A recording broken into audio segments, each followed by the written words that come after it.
serendipity, and the fertile soil of your own mind. On a recent trip to San Luis Obispo, central coast of California, my kids and I went to a barn in a town called Avila. It's called the Avila Valley Barn.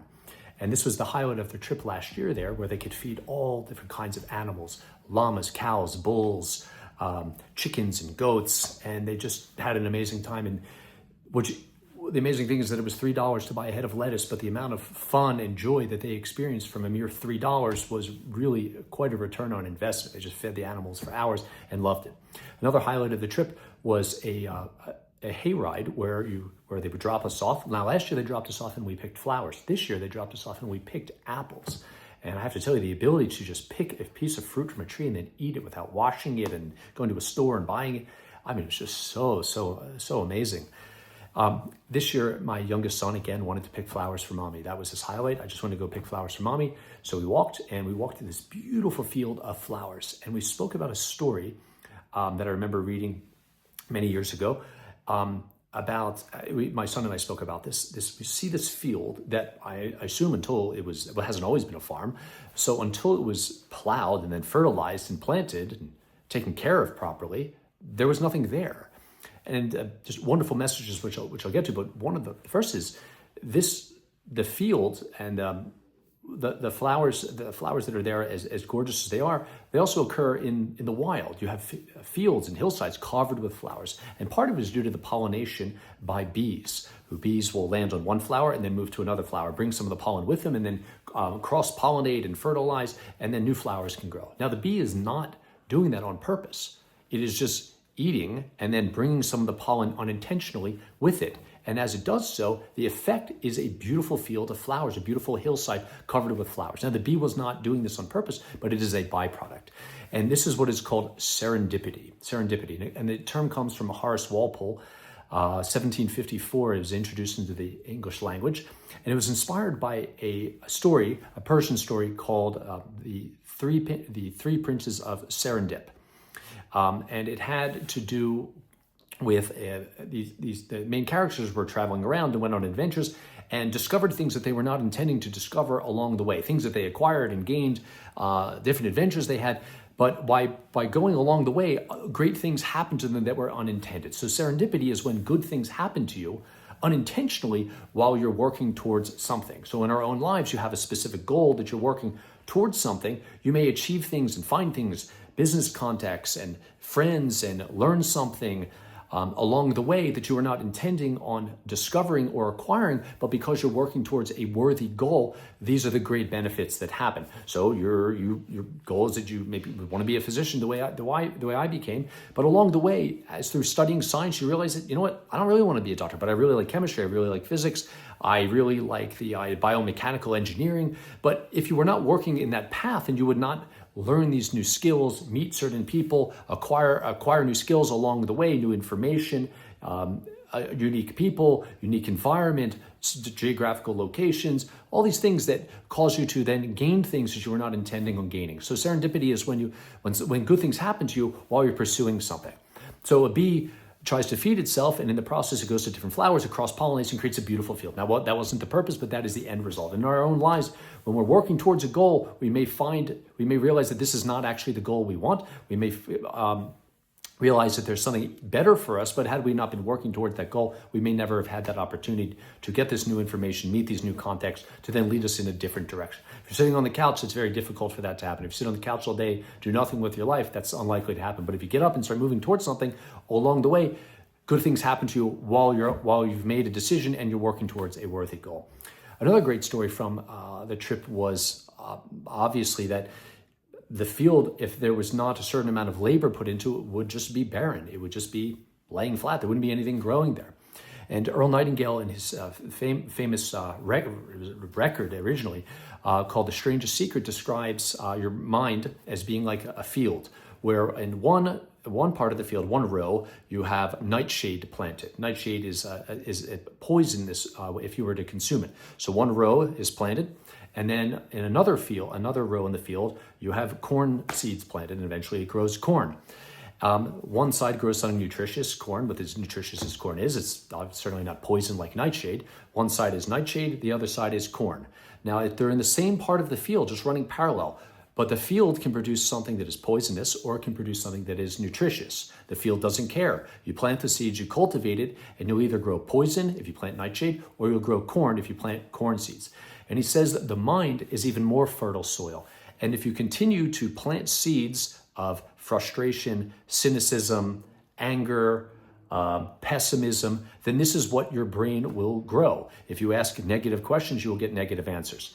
Why do I always mess up? Because you're a failure, because you're a loser. This is what your brain will say.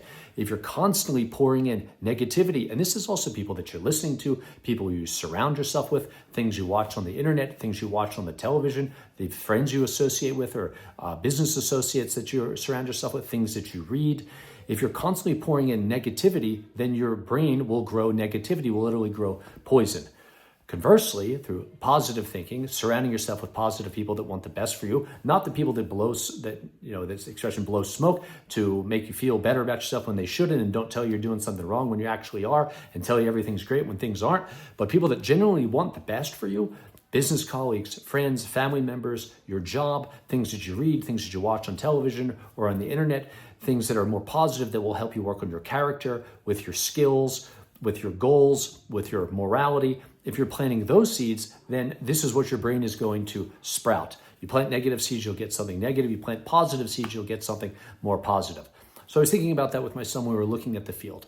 The other thing is stories that are widely told. It's Earl Nightingale and Jim Rohn and others tell this story about the field is barren, but you have, Jim Rohn says, you have, when we get to the world, what do we have? We have seed and we have soil, we have sunshine, you have the rain and the miracle of life.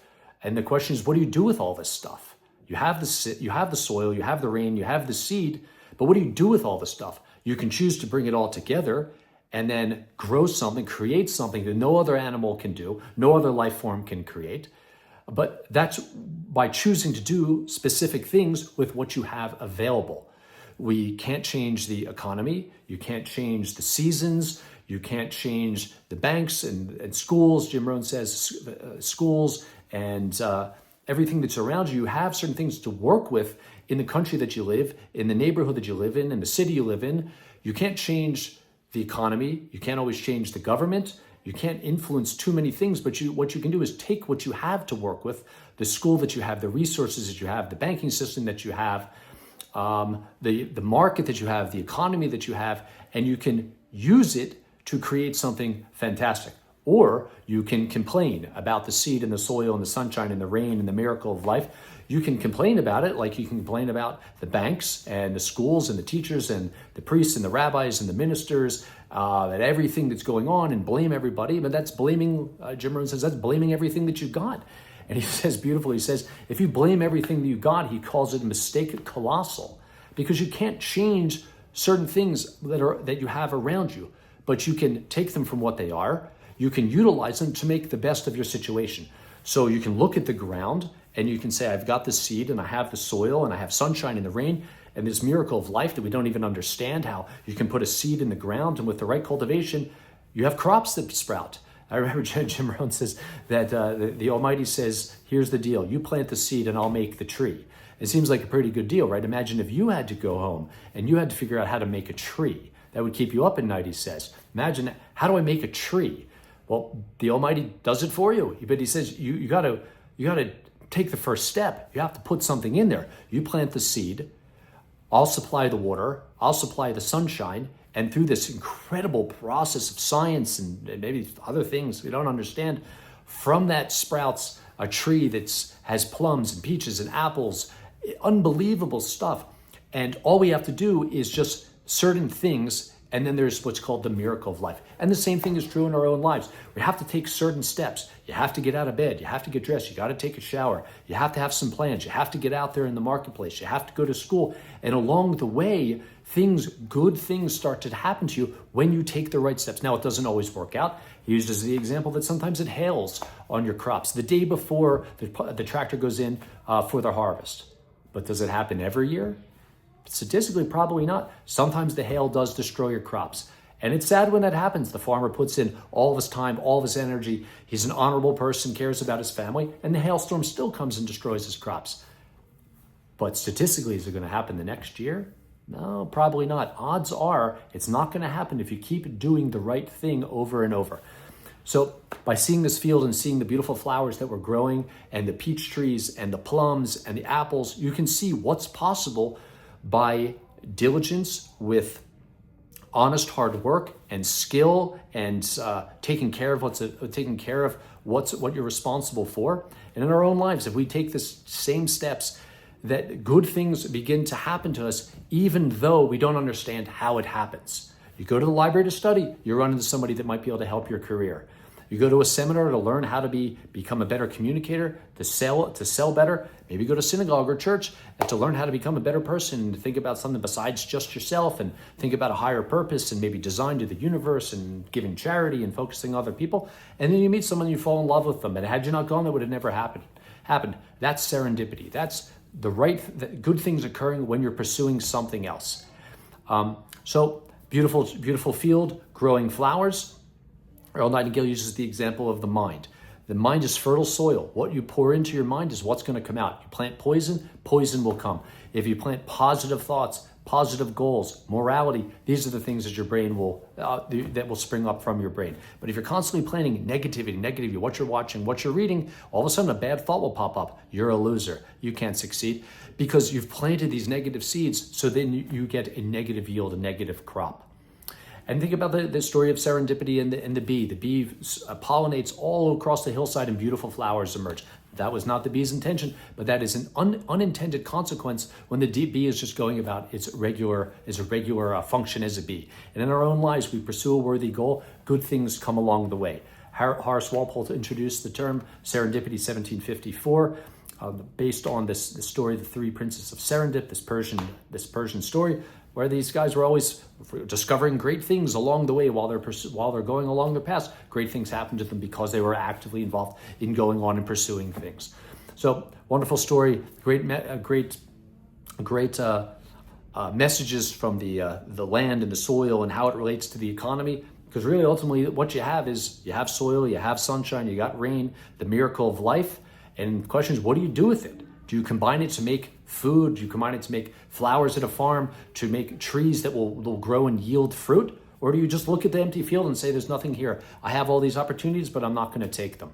Do you look at the situation, the schools, the preachers, the priests, the ministers, the rabbis, the economy, the government, and say, look, all the stuff here, I don't like it. These are all the reasons why I can't succeed. Or do you look at what's available and say, even if it's not ideal, I'm going to take what's available and I'm going to make myself an amazing life. And even if I don't, while in pursuit of trying to accomplish something, good things may occur along the way through the process of serendipity. Thank you very much for watching.